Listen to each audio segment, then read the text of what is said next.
Hello and welcome to another video. It's me, Richard Jepp, here for the final rounds of the BRSCC CityCar Cup and Student Motorsport Challenge from Brands Hatch.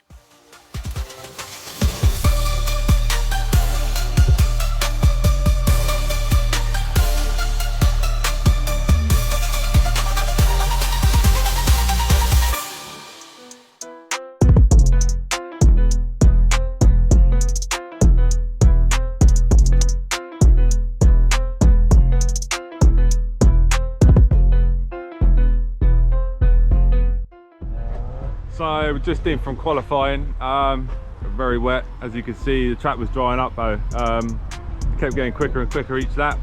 I managed to get a good few laps in at the start. Got the bankers in so I could start pushing quite hard. So I ended up P2 overall, which is P1 in Student Motorsport, so very happy with that, only 0.2 of a second off of pole.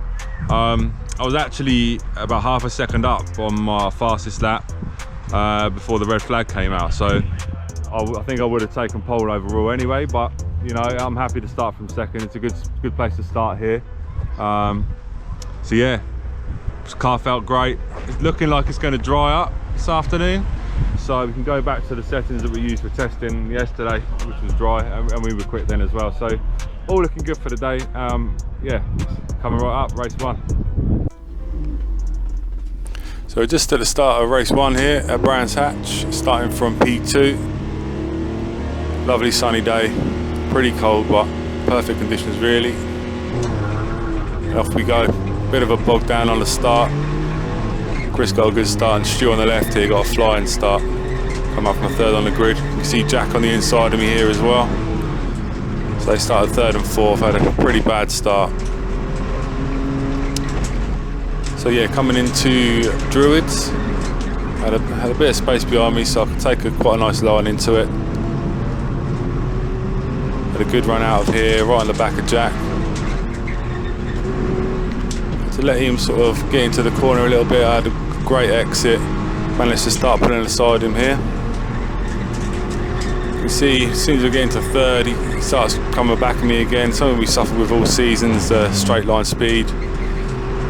So it enabled him to get back up the inside of me. Coming back onto the start and finish straight. Had a good run here again, so I'll pull in on him a little bit. You just see he starts to come back at me. Then Foden in the 41 gives him a little hand, as you'll see here. Pushes him along, enables them both to get past me. So just sort of working out where my pace is here. Car felt good, but just a little bit down on straight line. And I decided to go around the outside here as I knew they were going to sort of clog up together. Got back alongside Foden, my wing mirror got absolutely obliterated there. So I got back up the inside of Foden, back up to P4. Tuck back in, try and aim for the back of Jack, try and catch him back up. You can see the red flags just come out now. There's a bit of an incident in T1. Needed a bit of clearing up to do, so reset. It was only just the start of the race, so I thought, well, I've got a chance to come back on my second start. So this is the start after the red flag. Had to get a better start than the first time round. It was a little bit better. You see, I kept up with Chris, but Stu again absolutely flew off the line. Had no answer to what he put off the line. Chris coming back at me. Managed to keep Jack behind me this time. Come alongside Stu. Thought I'm going to have the inside here, but I know that the first lap around Druids almost sort of like concertina's up, so he had a good run around the outside, managed to keep it there. So he's got the inside coming down to Graham Hill now. So I thought better of it, sort of dropped out of it a little bit so I could tuck back in to protect third place. You see Stu in front of me telling me to push him forward, so I gave him a little nudge trying to catch Chris back up. So that glare from the sun, you might look bright on the camera, that was what it was actually like. The sun was so low, it was a winter's day, really bright. It was difficult to see at times. So I tucked in behind Stu. Knew I had it all to do to try and keep up with these two in front. So coming for the start of lap 2.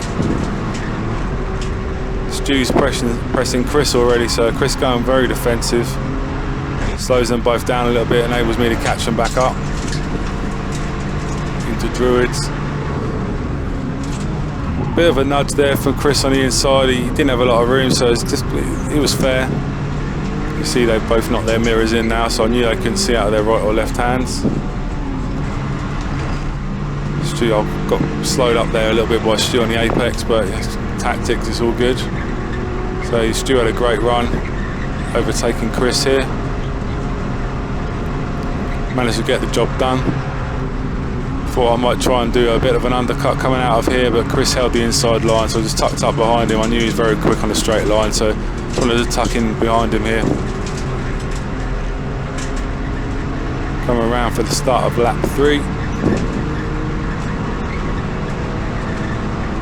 Chris took quite a tight line here, tried to put a bit of a move on Stu, but it was a bit of half-assed really. So it enabled me to have a great run. Just about timed it right, a little touch between us there, but I managed to get the job done against Chris. Going into Druids, so now I'm on the back of Stu, and I've got it all to do to try and get past him. He's been quick all season, he's racing for Boston College this time round. So he's part of Student Motorsport, runs a little bit wide there, puts a bit of a gap on me. That sun again, it was so bad. I was glad to have a tinted visor. Around the last corner. So she got a little bit squirrely there to quite a tight line, so I had quite a good run coming out of here. Tucked in the toe. You can see safety cars just come out. There's again a bit of an incident coming out of Graham Hill that we'll see shortly. It looked like a pretty big one actually. I'm glad to see the drivers are okay. Unfortunately the cars weren't, as we'll see. So safety car starts is they're a little bit tricky. I mean, the leader controls the pace, the safety car lights are off, and they've gone off into the distance. So Stu's controlling the pace, keeping his tyres warm. But I don't want to get into a weaving battle with him and then miss when he goes. So I'm keeping it nice and straight, keeping an eye on what he's doing. I had a feeling he would go just before the last corner, which he does now. I was quite quick on the heels of him. It's quite a good restart from me. You can see a bit of a gap, but I'm cleaning his toe, and I had a bit of a gap behind me as well.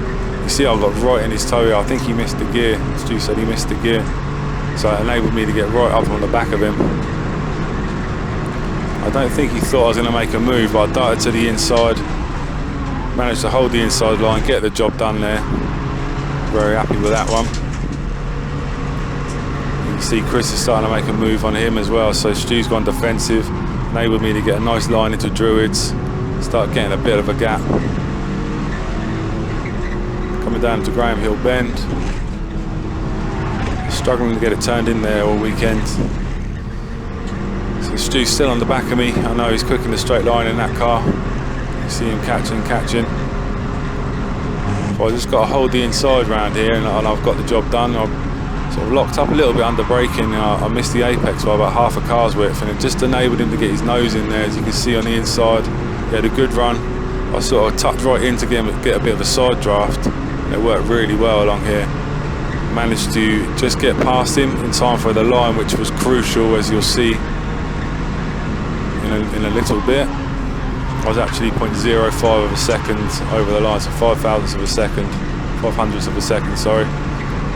So I'm still in P1, 2 behind me are battling, which is great to see in the mirror. Enables me to just aim my eyes forward, try and put a bit of a gap on them. Back down to Graham Hill.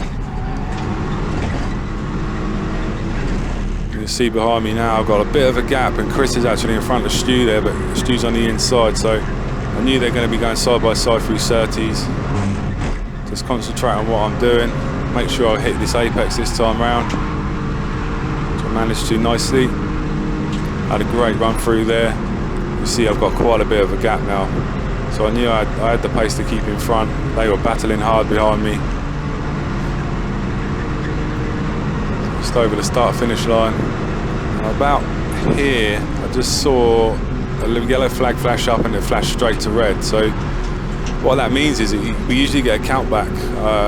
Goes back to the lap before when a red flag comes up, but where we had crossed the line before the red flag came out,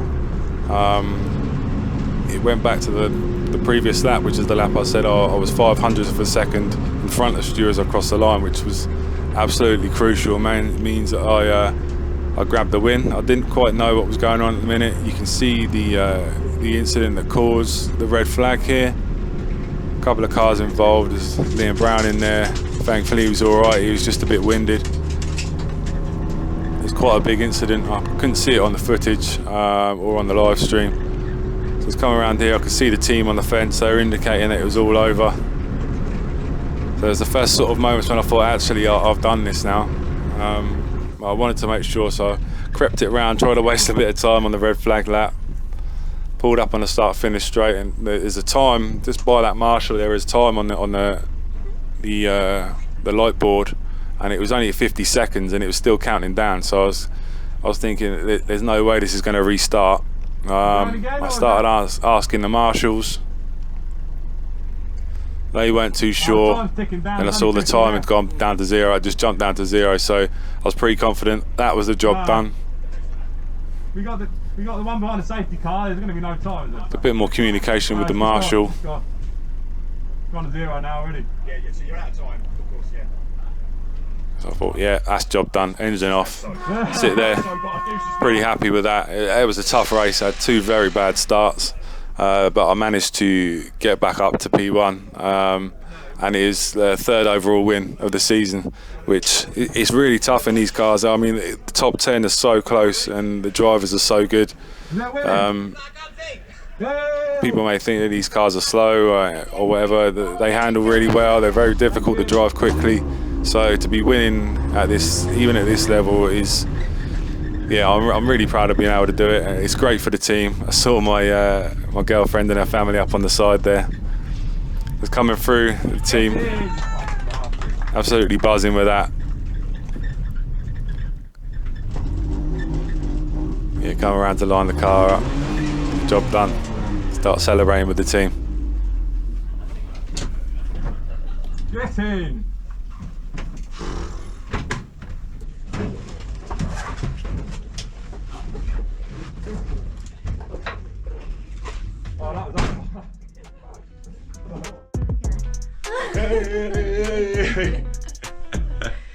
So yeah, not long back in from the first race of the weekend. That was tough. Didn't really all go to plan. Got a really bad start the first time. Then the red flag come out early on. There's a couple of incidents, and then the restart. Again, didn't have the greatest start. It's a bit better. Only dropped about 3rd. And then the safety car come out, had a great start off of that. Managed to pass Stu, outrun the outside into Paddock Hill. Kept it for the win. So Student Motorsport win and overall win as well. A great job for the team. They've done an amazing job all weekend. So we got one more race tomorrow. The weather is looking like it is going to be gruesome, but we'll see how we get on. It's coming up.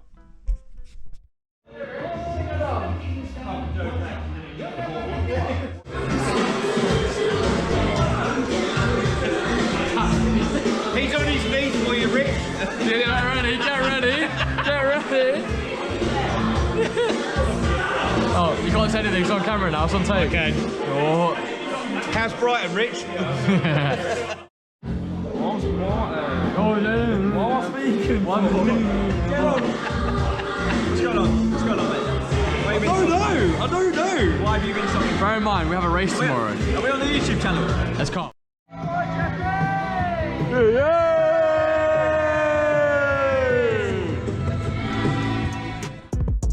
Oh yeah, so it's day 2 here at Brands Hatch. Off the back of a win yesterday. Got it all to do today, but starting P1, track conditions are very, very wet. So it's a good position to start from. Obviously, the spray is really bad here at the moment. It's looking like it's going to stay wet as well, so we'll see how we can get on. Green flag flies at the back for the final time in the Nankang Tyre CityCar Cup and Student Motorsport Challenge for 2024. It's Richard Jepp and Stuart Bliss, the 2 provisional champions respectively, on the front of the grid. Can either end it with a victory? Let's find out. They slither away from the grids, an even start so far in the first phase of the start from Jepp and Bliss. But in the second phase, they're still equal down towards Paddock Hill Bend. Jack Wheeler on the outside in black and green with a pretty decent run to get to 3rd place. They'll be on the outside for Alex Foden. So it's 2 by 2 by 2, quite literally like Noah's Ark in these conditions, through Paddock Hill Bend. And Richard Jepp does hold on. Alex Foden goes for a spin right across Jack Wheeler, who was lucky not to be collected, but he's in the gravel. So that will be, I'm afraid, his season finale over prematurely. 3 abreast towards Druids. That's small, so you can go 3 wide and get away relatively unscathed. In the midst of that pack in the top 10 was Philip House. So he's in there too, trying to work his way through the order. And down the hill into Graham Hill Bend and out of it for the first time. So Richard Jett leads the way. He's looking for his 4th overall win of the season. As Alex Foden's car still stuck in the gravel. I'm sure that will have to be at least safety car. In fact, red flag race has been stopped. All right, he has been recovered in the pit lane, so we have a pit lane start for Alex Foden. So he will take the final start for the final race. And so red lights go out, and we are underway for the final time. And again, scrabbling for traction. And Jack Wheeler does it again for the 2nd time. He came from the 3rd row of the grid and charges his way back to what will be 3rd or 4th place. It's side by side again, as they were at the first start, between Richard Jett and Stuart Bliss. Richard Jett in orange and black. It's the white and green Boston College car in lead of the race now. And Stuart Bliss then in an unfamiliar car, because he's usually been in the grey and orange Toyota Aygo for Auto Bliss. He's running with Boston College this weekend. Still, of course, a full championship point scorer, being a fully registered driver, just in a different car this weekend. It's still running number 18. So they pull their way out of Druids for the first time. And now out of Graham Hill Bend and onto the back straight now. And again, more moves being made. You can see the switch between the newer tarmac that got put in about a couple of years ago and the old existing tarmac for Brands Hatch. There is a bit of a grip transition there, depending on the wet conditions. I've heard people say before that there's more grip on that newer tarmac. As soon as you come off it, there's a real difference in grip where it's almost like 2 completely different surfaces, full stop, not just new and old tarmac. Here comes Chris McKenzie up the inside to try and steal 2nd from Richard Jett, but the outside line in the wet works pretty well. Also up there too from a solid start from, which was about 6th row of the grid. That looks like it's Philip House. Philip House, where did he start on the grid? He was 9th and up to 4th already. So the new Gen 2 car proving its worth already, as it has done throughout most of the season. Side by side for 2nd as Stuart Bliss holds on to the lead. Chris McKenzie, who hasn't yet won a race in CityCar Cup, up into P2. But the man they're all chasing, as they have been practically all season, is Stuart Bliss. And it's a familiar sight, unfamiliar car slightly, but number 18 at the top of the timing sheet is what we've seen practically all season for the most part. And as they make their way onto the run towards Graham Hill Bend, it's still side by side for 2nd. Jett hasn't given it up just yet, but he has to capitulate into Graham Hill Bend, and through he goes. Now, Chris McKenzie, here's the big question. Now he's into 2nd. Does he have the pace to catch up to Stuart Bliss and possibly take his 1st CityCar Cup victory? It'll be a tall order trying to pick off the champion-elect. But let's see if he's up to the task. 3rd place for Jett now, 4th now for Philip House in that Gen 2 car. And that's Chris McKenzie, who put the commentator's curse on, runs wide at the top of the hill at Clearways. He loses out to Jett, loses out to House, and also possibly to Jack Wheeler. So he's going to produce from 2nd down to about 5th if he's not careful. He's back up to speed now, but Wheeler has the momentum going through Clark Curve, so he will try and push on as quick as he can. And now into the left-hander at... So right-hander at Paddock Hill Bend. My brain's all over the place for a second. Paddock Hill Bend is a right-hander. Let's confirm that. And up into Druids they go. So Bliss, Jett, Philip House going for 2nd. Now remember, he's essentially invisible for results. He's an invitation car, so he won't even feature on the podium. That car's purely there as a development car for the new Gen 2 cars that are set to come in next year. Not just the Citroen C1. That's a Peugeot. It is a Peugeot, in fact. Not just the Peugeot 108, but Citroen C1s at 2nd gen and also the 2nd gen Toyota Aygos. So that car has been developed all season, mostly been driven by Philip House, ex-VW Cup champion, and also at Cadwell Park by Andrew Dyer, who made his touring car debut last weekend at Silverstone. He's also been a regular in the Audi TT Cup as well. Philip House has a little look up the inside. You can see the white, turquoise and black machine number 25. 25 denoting, of course, 2025. Through Clark Curve. And still Bliss holds on to that advantage by about 2nd. Up the road's gone Richard Snuggs by the look of it in car 88. He was running 16th at one point. And also a car to watch out for, guest driver, but started at the back of the field, is Chris Parks. Now he was started right at the back in 30th place, and he comes across the line. He was quite high up the order. Chris Parks is now showing as being an 18th, but that'll make that 17th now, because of course Parks have gone back up the order. No, still 18th, because Duke McGreevy got through as well. Now Philip House took the fastest lap of the race, but of course that won't mean anything in a nice possible way, because he's not a point scoring car. He's getting right into it with Richard Jett, almost elbows him aside. I might not be in the championship at all, says Philip, to scoring anything, but I want some fun to have a good race. And it also shows the competitiveness of the Gen 2 car, and also how well balanced this car is in the hands of a good driver. Because, of course, the key thing is with these new Gen 2 cars is to balance the performance, that they run pretty much at the same pace as the top Gen 1 cars, so that a quick driver can get into a Gen 2 car which is just quick, off the road, it's not going much quickly more at all. That looks like, trying to work out who that is. It's a triple numbered car. I think 319 to Colin Dunn possibly. Here's a Student Motorsport car, I recognise that. I think Colin Dunn's gone off the road, and he was 16th at one point, so possibly him. We'll get the confirmation on that. The game I like to play there is spot the car that goes tumbling down the timing screen, so we'll see that in a second. So Bliss leading then, House in second place, Chris McKenzie third, Jet fourth, Jack Wheeler fifth. That's the top 5. New fastest lap of the race of Philip House. But again, the fastest lap point will go to whoever's the second fastest car in the running order. Now, Colin Dunn's car, that is Colin Dunn's car, has been, yeah, he's going down the timing screen, so it is him. That car is well up against the barrier, so I don't think that's going to cause too much trouble in that position. At the very least, they might just cover that with yellows to make sure whilst they can either manoeuvre it to a slightly safer place, but it's relatively out of the way, so I don't think it'll be too much trouble, hopefully. Philip House pushing on. I don't believe, in terms of actually on-track results, the Gen 2 cars ever won a race. It might be about to take the lead, in fact, because here comes Philip House up the inside, showing the potential of a Gen 2 car, battling with the champion-elect. Stuart Bliss goes round the outside and shuts the door. But House is pushing on as hard as he dares here. So up now through Clark Curve, a spin for Richard Jeppe. Slides wide, gets it sideways through Clark Curve and Clearways, or through McLaren and Clearways. And he's now lost out to Jack Wheeler, also to Joe Moss around the outside. He goes through into what will be 5th position. Brady Pollock wasn't too far away in 7th. As they come down through the right-hander into Paddock Hill Bend off the pit straight. Philip House still pushing, still 8.5 minutes to go. Another spin for car 13 backwards. That's Jude McGreevy in his second weekend. He's a Sim Motorsport graduate from the race school. It's good to see him getting his experience, although preferred not to be facing the wrong way. And still, Bliss holding on to a lead here, but he's being heavily challenged from both Philip House and also Chris McKenzie here. Down the hill, back towards Graham Hill Bend once again. We're on lap 5 in this race on the restart. Again, the full 15 minutes, of course. Getting towards half distance. And now as they come through the left-hander at 30s, Philip House is continuing to put the pressure on. And is there a potential? Oh, and Stuart Bliss is sideways through McLaren. He's going to run out wide and through goes Philip House, through goes Chris McKenzie. Now, if he stays as it is, Chris McKenzie will get the points for the win, but not the actual... No, actually, he would have actually, because, of course, Philip House is not a... His invitation, so technically the actual first place trophy would go to Chris McKenzie because Philip House is an invitation car who doesn't qualify for awards. Now, of course, Chris would like to do it on track and actually win the race on track if he can, but at least that'll be something. If he can be one of the very few people, the rare people, that have beaten Stuart Bliss all season. I think the only person I can think of, is literally Richard Jeppe, I think. So up the hill towards Druids they go, and Chris McKenzie possibly staring at his first ever City Car Cup victory, or at least a points victory, and again, with Philip House's car being invitation, he wouldn't get the first place trophy, but Chris McKenzie would.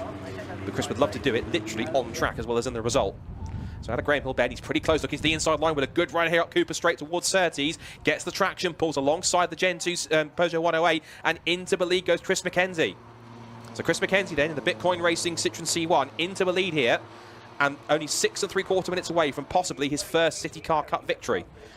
But yeah, in terms of actual race wins throughout the season, any other ones we've already had? Oh, we've had Jack Wheeler, who won at Silverstone also.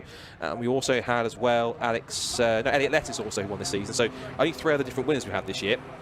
Aside from Stuart Bliss, it was Richard Jeppe, Jack Wheeler and Elliot Lettuce. He could be a 5th different winner if Chris McKenzie can hold on. He's trying to pull away here with Philip House in 2nd place on the road. And Chris McKenzie also solidifies that pace by setting the fastest lap of the race too. And he's now come across the line some 7/10 ahead of Philip House with 6 minutes left to go on the clock. And I'm certain, if you watch this back, that Lindsay, close to the championship coordinator, if you haven't seen a City Car Cup podium, any podium that Lindsay does, you have to see it, because it's genuinely the best podiums I've seen in Club Motorsport, because she really gets everyone together, gets them to celebrate, she gets them to really allow those who are taking their victories, because the one thing she says is, how would people feel if you took your first victory and you looked out on the podium and there's no one there? So she really brings everyone together, drivers, teams, gets them all properly riled up and gets them properly into the spirit of things and makes them chase. Jack Wheeler is going for a spin. That was up at Clearways at Surtees and just about gets it going and avoided by several cars, including the recovering Richard Jeppe. But yeah, so if you haven't seen a podium before from Lindsay, if you have to see it throughout either this weekend or throughout next season, do go check it out, because genuinely she genuinely does. She won't thank me for shouting it out, but she does the best podiums in Club Motorsport, hands down. You have to see what I call a Lindsay podium. It's fantastic. And I'm certain that Chris McKenzie does hold on to this. It's going to be quite the celebration to round off 2024 with a brand new race winner. He took his first pole yesterday, aiming to go one better, of course. So Chris McKenzie's kind of been in this championship pretty much since the beginning in many cases. Bitcoin Racing have been good supporters of the championship the last few seasons. Chris has had some bit of a championship in and out, but in the last few rounds of the season has come back in and done a solid job.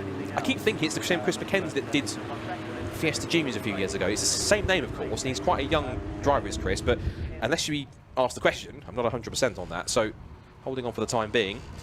Now, Philip Howe still in second place in that Gen 2 development car for what will actually be second place in terms of the awards given out. It's still between Stuart Bliss and Joe Moss, and Joe actually having another fantastic season. His dad actually found me this morning, and the information I mentioned yesterday about at Silverstone, as we see Brady Pollock going up the inside of Richard Jepp, so we'll come back to that in a second, as Pollock was looking for the move here to try and get past Jepp and take 5th on the road, but the inside line doesn't quite work out for traction. Might make him lose out to Samuel Johnson, who's having a strong run in 7th place. Jack Wheeler has recovered to 8th. And we've got Harvey Blake Jones in the Nankang Tyre sponsored car, and Elliot Lettis in P10. But the point I was making is that Joe Moss's dad was talking to me this morning and talking about how his weekend went so far, and he said, I'm amazed how you found out the information that Alex Foden got a tow from Stuart Bliss and that's how he got pole, because it wasn't mentioned by anyone else, but I think I overheard that when Stuart Bliss was talking about it post-race, when he was talking about how he got that, and they got there in pole position, and he was a bit frustrated that he got pole, and they went to go and do the return the favour and get it back, and then they ran out of time, or had a bad lap and got held up by traffic, because that's how Alex Foden got the pole. But this back end of the season, Alex has been quite quick, and that pole seems to really give him his confidence. And to be fair, for the way he started the pit lane, he's up to 17th, so good effort from the pit lane start to be back mid-pack or so. He's chasing down in 17th place Chris Parks, who also has come from the back in 30th, and he's now up to 16th. So he's chasing him, and the next point-scoring car ahead of them is Ari Barker in 15th position. So he's dropped back after he started about 8th or so on the 4th row of the grid. Out through Clark Curve and clearways, and actually Stuart Bliss has lost the positions. He's lost that one spot through that sequence, and also here comes Richard Jepp. So the champion-elect Stuart Bliss not having the most pleasant of final races of the season, but now has to come back down the hill in towards paddock for one of the final times of the season. That we're going to get maybe about 2 or 3 laps as the two champions-elect respectively. So Richard Jepp, of course, for Team Northbrook in Student Motorsport Challenge, and overall, of course, Stuart Bliss now going wheel to wheel. You've also got Jack Wheeler and Brady Pollock as one car's gone off the road into the gravel trap. I was given how blurry the camera lens was from the rain, I couldn't quite tell who it was. Something tells me it might be Harvey Blake Jones, because it's that kind of coloured Nankang coloured car. It's white, red and black, so it could be him potentially. But again, we have to wait for the timing screen to update itself to see who goes tumbling down it. 2 minutes to go, and red flag, in fact, race has been stopped, so that will probably declare the race and count it back a lap, and it is Harvey Blake Jones off the road. So I never call that lucky or a fortunate call or just good recognition, I'm not sure, but either way, he actually lost a wheel, in fact. It's well pointed out by Andy on the screen. He's lost a wheel, you can see it right in the centre of the shot. He's had a wheel come off going into Paddock Hill Bend. That's extraordinary. So he come off the road, that would have been quite a surprise. I did hear like a mechanical scraping noise in my ears in the background. I wasn't sure if someone had gone off or had an issue. But then we saw the camera cut to Harvey's car off the road, and then there it is lying in the gravel. So I don't want to put 2 and 2 together and make 5 rather than 4, but nonetheless, that's the case. But what it does mean, if we we're certainly not to get a restart because we're past 75% race distance, they will declare that as a result, which essentially means that Chris McKenzie is effectively declared the race winner, and that's his first CityCar Cup victory. They are, by default, they have to bring the cars onto the pit straight and stop on the pit straight, although one or two have gone straight through, I think. So they're actually directing them through to come back around, and then they'll come back into pit lane through, I think. No, they'll come back around to the back of the pits into Parc Ferme, and they'll bring the top 3 around at least to, I think, Richard John Neal, who will have a chat to them. So the declared result then, at the end of that, 10 laps completed after the red flag, sees Chris McKenzie pick up the final race win of the season, his first Nankang Tyre CityCar Cup victory. Philip House in second place in the Invitation Gen 2 car, but he's invisible for awards. But a good effort from him to round off what's been quite a decent run of races for that car, and that should set things up nicely for more of those Gen 2 cars to appear in 2025. Joe Moss will potentially pick up the second place trophy of the non-invitation class cars, the point scoring cars. They had a Stuart Bliss in 3rd and 4th in the result, but we'll go through from 5th down onwards. It's Richard Jepp in 5th, Brady Pollock 6th, Jack Wheeler 7th, Samuel Jones in 8th. Harvey Blake. It's a video anyway.